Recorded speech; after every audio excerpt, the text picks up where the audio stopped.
Salam kerahiman. Hari ini 18 Oktober. Kita akan baca dari 814 dan 826. Kita mulai ya. Dalam nama Bapa dan Putra dan Roh Kudus. Amin. 814.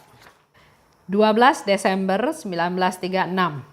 Hari ini aku hanya menerima komuni kudus dan hanya sebentar tinggal dalam misa.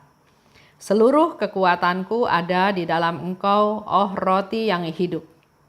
Sangatlah sulit bagiku untuk menjalani hari ini kalau aku tidak menyambut komuni kudus.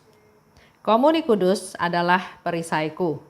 Tanpa Engkau, ya Yesus, aku tidak tahu bagaimana menjalani hidup ini.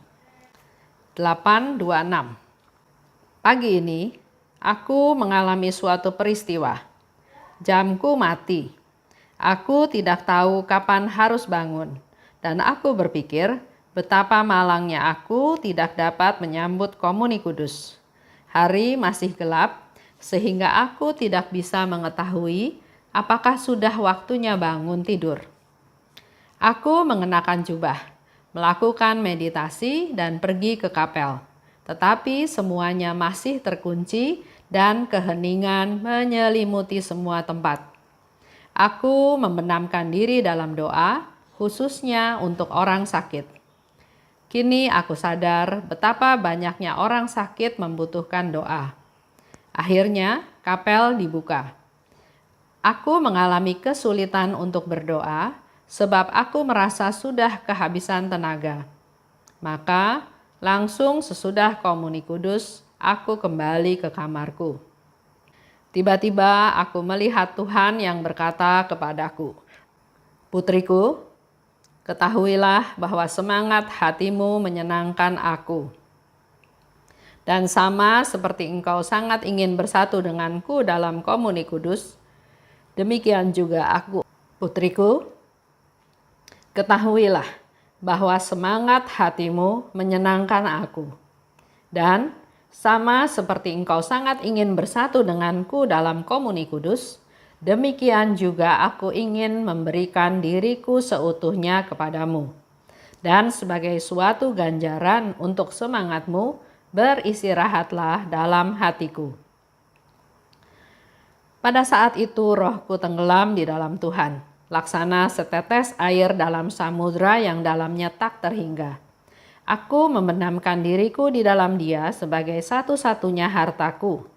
Dengan demikian, aku menjadi tahu bahwa Tuhan membiarkan kesulitan-kesulitan tertentu agar Ia semakin dimuliakan. 814 itu terjadi 12 Desember 1936. Hari ini hanya menerima komuni kudus. Suster Faustina sakit. Dia tidak kuat, dia hanya sebentar di misa menerima komuni kudus, terus dia kembali ke kamarnya. Dikatakan oleh Suster Faustina, seluruh kekuatan ada di dalam Engkau, roti yang hidup. Ada juga ya di dalam diary yang lain, Suster Faustina bilang, sumber kekuatanku itu adalah komuni kudus. Kalau aku nggak terima komuni kudus, dia pasti udah hilang kekuatannya. Sangat sulit bagiku untuk menjalani hari ini kalau tidak menyambut komuni kudus. Di sini satu konfirmasi yang jelas bahwa kalau saya nggak terima komuni kudus, saya nggak mungkin bisa jalanin hari ini. Karena dia sudah begitu menderita sakit, sudah begitu lemah, sudah kelelahan, sudah kesakitan. Dan dia tahu satu-satunya sumber kekuatan dia adalah komuni kudus.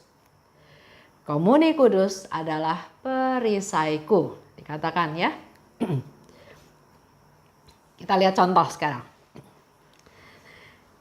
Istrinya kerja, ada satu keluarga ya. Istrinya bekerja, kerja serabutan, kerja macam-macam. Yang penting dia punya uang, dia bisa dapat uang untuk membiayai keluarganya. Suaminya tadinya sebelum si istrinya kerja serabutan ini, tadinya suaminya kerjanya sukses, usahanya sukses, kaya, semuanya ada, serba ada, rumahnya pun besar. Tapi karena lengah, dia jatuh, usahanya bangkrut, karena ternyata temannya sendiri yang membuat dia sampai bangkrut. Dia nggak bisa menerima fakta tersebut. Dia stres, dia uring-uringan, bukannya dia bangkit lagi, bukannya dia bertanggung jawab terhadap keluarganya, tapi malahan hidupnya tambah ngaco. Minum, judi, pokoknya dia pikir saya harus cari uang cepet, dapat kaya untuk balik lagi ke kehidupan semula. Tapi bukan tambah bagus, tapi tambah terpuruk. Sampai akhirnya mau bunuh diri. Untung istrinya tahu, ya. Jadi sama istrinya ditolong. Bahkan ditolong pun suaminya marah-marah karena dia maunya ya sudah selesai semuanya, ya. Dengan melihat keadaan seperti itu, lama-lama istrinya juga nggak kuat nanggung beban hidup dia sendiri. Dia juga mau, sudahlah, sudah diakhiri saja keluarga ini gitu ya. Dia mau tinggalin aja udahlah ya. Tapi dia dapat dari nasihat dari ayahnya. Bapaknya bilang, dalam hidup itu ya kayak gitu. Ada jatuh, bangun. Ada sukses, ada gagal. Ada berhasil, ada kegagalan. Itulah hidup ya. Tapi kamu harus berjuang. Masalahnya ada.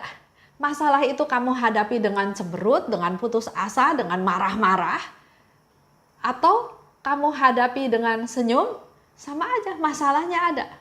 Tapi akibat dari sikap kamu itu akan berbeda. Kalau masalah itu kamu hadapi dengan marah-marah, dengan kesel, dengan putus asa, pasti hasilnya beda kalau kamu hadapi masalah itu dengan senyum. Dengan senyum artinya kamu punya pikiran positif. Kamu punya pemikiran bahwa besok bisa lebih baik. Hari kemudian pasti ada lebih baik. Ya, badai pasti berlalu. Jadi pasti ada sesuatu yang lebih baik di balik kesusahan sekarang. Tuhan kasih kita masalah, tapi Tuhan juga pasti kasih solusi. Itu nasihat ayahnya ya. Jadi sama dia akhirnya direnungkan, dipikirkan. Tuhan itu kan maha kuasa. Tuhan izinkan hal itu terjadi, pasti juga Tuhan memberikan solusi asal kitanya mengandalkan Tuhan. Kitanya datang pada Tuhan. Kitanya semakin dekat pada Tuhan mencari jawaban dari Tuhan. Ya. Akhirnya dari situ si istrinya menjadi sadar dia nggak boleh ikut-ikutan jatuh bersama suaminya karena keluarga ini kan juga jadi tanggung jawab dia. Kalau suaminya udah jatuh, dia yang masih waras, masih kuat, dia yang harusnya masih bertahan. Sehingga dia ingat kata-kata ayahnya, kalau Tuhan izinkan ini terjadi, Tuhan juga pasti kasih solusi. Yang perlu dari kita adalah menggali, menunggu, menanti dengan setia, bersandar pada Tuhan, berserah pada Tuhan. Pasti ada solusi, ada jalan keluar. Dari situ cara berpikir dia mulai berubah. Oke, saya harus mengandalkan Tuhan dengan cara berdoa. Saya harus berserah pada Tuhan dengan cara saya harus punya pikiran positif bahwa Tuhan itu bisa melakukan apa saja. Oleh sebab itu, saya bersandar pada Tuhan, saya berpikiran positif. Tuhan pasti memberikan yang terbaik kalau saatnya tiba. Kalau saatnya sampai, ya. Dari situ dia belajar menerima kondisi suaminya. Yang stres, yang depresi, yang hidupnya nggak benar, yang uring-uringan, yang bukan membantu keluarga malah tambah menjadi beban keluarga. Dia mensyukuri keadaan. Walaupun dia hidup susah, walaupun harus pindah rumah, harus kontrak, tapi terima kasih Tuhan. Karena Tuhan masih kasih tangan yang sehat, masih kasih badan yang sehat, masih kasih anak-anak yang sekolahnya juga bagus. Jadi itulah penghiburan-penghiburan yang dia terima. Jadi nggak lihat masalahnya aja, tapi dia juga bisa mulai melihat apa yang bisa disyukuri. Terima kasih Tuhan karena Tuhan kasih saya kesehatan. Terima kasih Tuhan karena Tuhan kasih saya tangan yang masih bisa bekerja. Terima kasih juga kasih anak-anak yang nggak menyusahkan. Karena dia sekolah bagus sehingga ada yang dapat beasiswa, ada yang bisa bantu dia di rumah. Jadi banyak hal yang dia lihat ya positif. Sesuatu yang bisa dia syukuri. Seperti juga Suster Faustina ya. Dia tahu bahwa sumber kekuatannya adalah komuni kudus. Oleh sebab itu, sama kayak kita kerja, kita hidup kan perlu makan, perlu tenaga. Kita tahu untuk memperoleh kekuatan, untuk memperoleh tenaga, untuk supaya kita sehat, kita perlu makan. Misalnya 4 sehat, 5 sempurna. Nah, kalau buat Suster Faustina, dia katakan bahwa sumber kekuatan dia itu adalah komuni kudus. Maka biar bagaimanapun dia selalu berusaha untuk bisa menerima komuni kudus. Walaupun dia sakit, nggak bisa jalan, dia ngerambat, pegang tembok. Dokternya melarang nggak boleh terima komuni kudus, nggak boleh turun dari ranjang. Tapi dia tetap mohon pada Tuhan supaya dia bisa menerima komuni kudus, bisa menerima tubuh Tuhan. Dan apa yang terjadi? Dia tetap menyiapkan diri dan Tuhan Yesus kirim serafim untuk memberikan hosti selama 13 hari. Nanti kita sampai juga ceritanya ke sana ya. Jadi di sini Suster Faustina mau sharingkan berusaha untuk setiap hari menerima komuni kudus. Walaupun nggak memungkinkan, tapi niat usaha itu harus ada. Suster Faustina sharing ya dalam hal ini, dia bilang jamnya mati. Nah kalau jamnya mati, dia nggak tahu jam berapa dia harus bangun karena nggak ada yang mengingatkan dia. Dia juga ada khawatir, ada takut dia nanti ketinggalan ikut perayaan Ekaristi. Oleh sebab itu, daripada telat, ya sudah dia bangun, dia siap-siap ya. Dia menyiapkan diri, dia pakai jubah, dia meditasi. Nah, ini juga menjadi hal yang baru buat kita. Bahwa kalau mau menerima komuni kudus, mau ikut perayaan Ekaristi, bukan hanya sekedar ikut liturginya aja ya. Tapi Suster Faustina melakukan meditasi. Mungkin Bapak Ibu juga bisa lakukan. Ada buku bacaan harian ya. Jadi bisa tahu hari ini dalam perayaan Ekaristi akan apa bacaannya. Dari situ kita bisa baca dulu. Lakukan meditasi. Waktu dia ke kapel, ternyata kapelnya masih terkunci, berarti kepagian.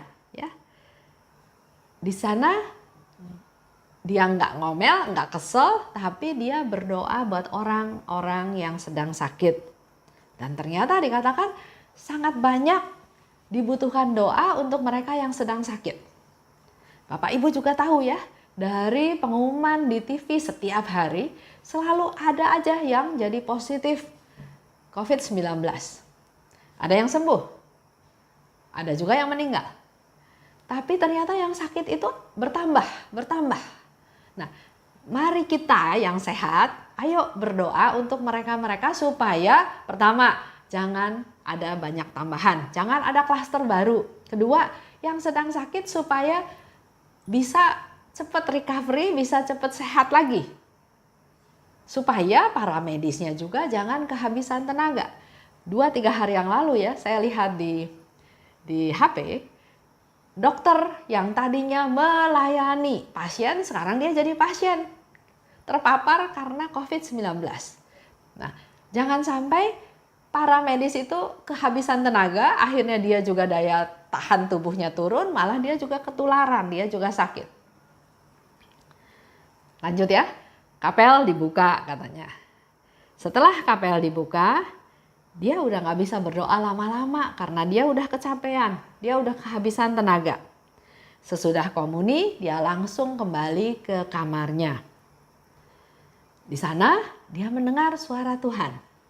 Dikatakan, semangat hatimu menyenangkan hatiku.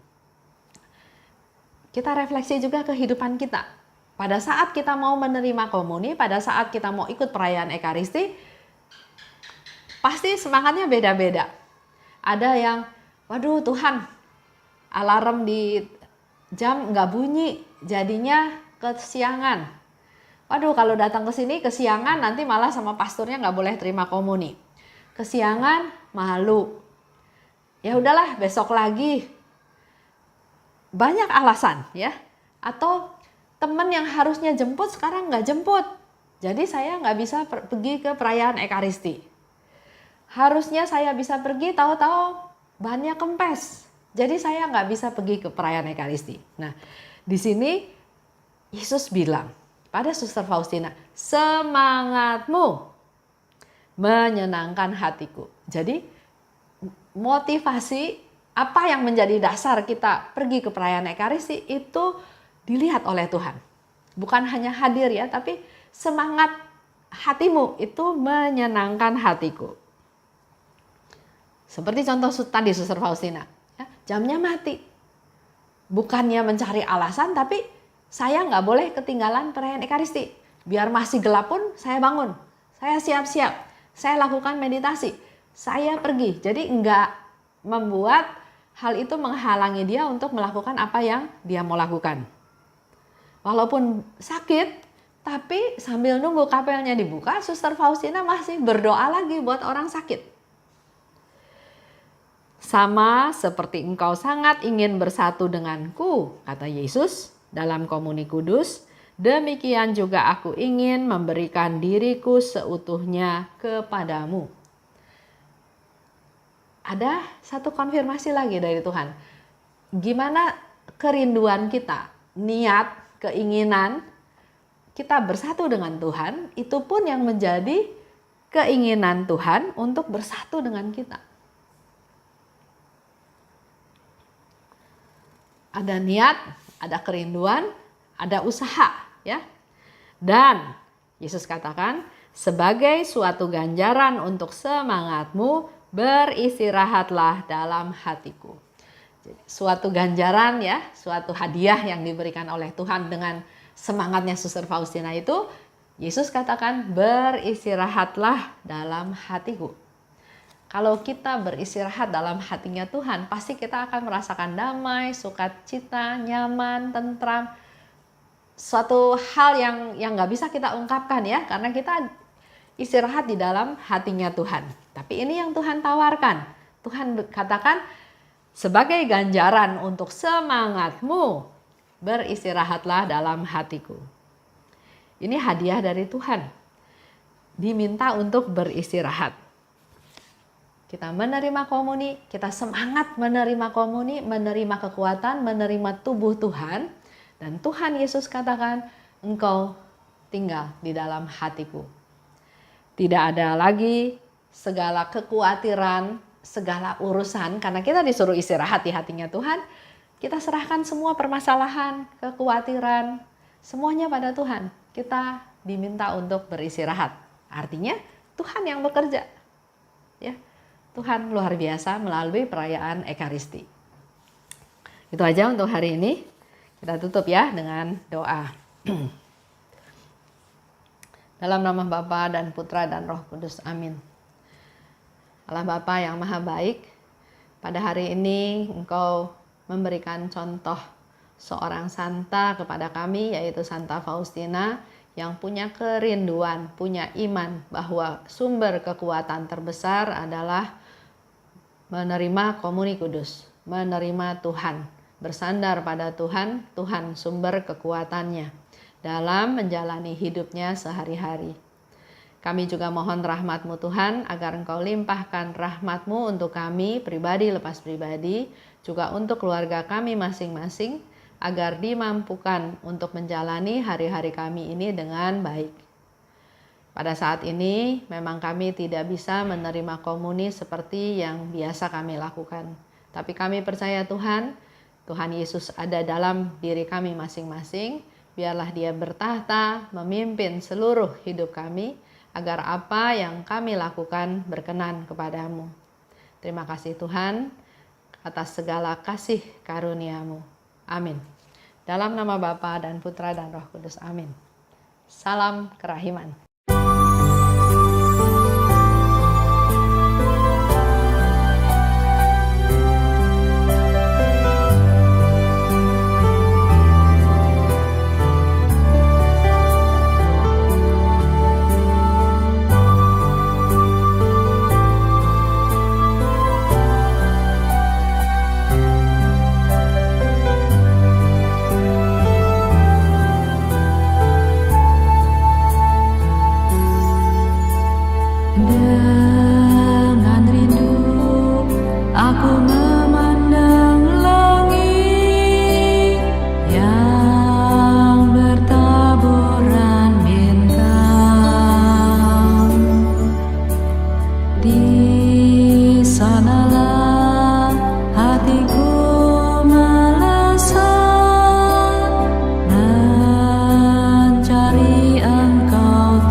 Izinkanlah aku, Tuhan, agar jiwaku yang terbakar rindu dapat membenamkan diri dalam kemuliaan-Mu yang kekal.